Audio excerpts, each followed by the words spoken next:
નમસ્તે. હમણાં થોડા દિવસો પહેલાં જયભાઈ વસાવડા એમનું એક વ્યાખ્યાન સાંભળ્યું અને એમનો ટૉપિક હતો જીવન જીવવાની કળા. અને એમની પ્રત્યેક સાંભળીને ખરેખર ખૂબ આનંદ થયો.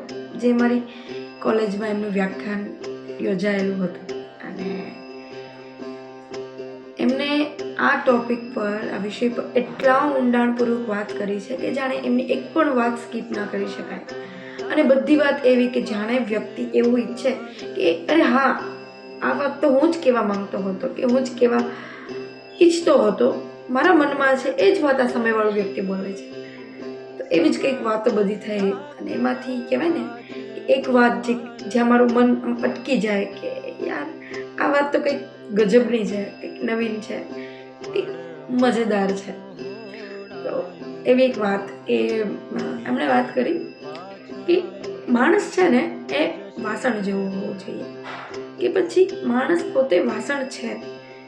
વાસણ એટલે બાહ્ય ખાલી એનો દેખાવ છે એ જ પૂરતું નથી, પણ એનું વાસણ પણ કેમ છે કે એ આકારને અંદરથી પોલાણ છે, એમાં કંઈક ભરી શકાય છે, એમાં સ્પેસ છે.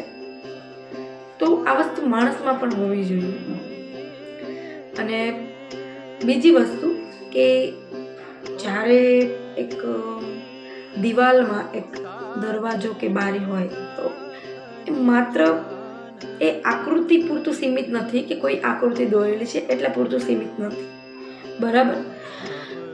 એ ખુલી શકે છે, અંદર ને બહાર બંને બાજુ એ ખુલી શકે છે, એમાં પણ સ્પેસ છે.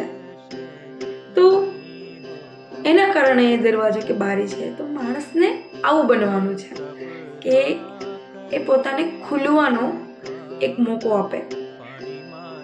એટલે માણસને ખુલીને અને ખીલીને જીવવાનું છે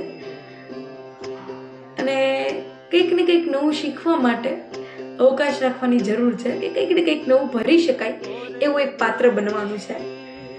તો આ ખુલી શીખવાનું અને ખીલી શીખવાની જે કળા છે ને, એ જ તો કદાચ જીવન છે, બરાબર ને?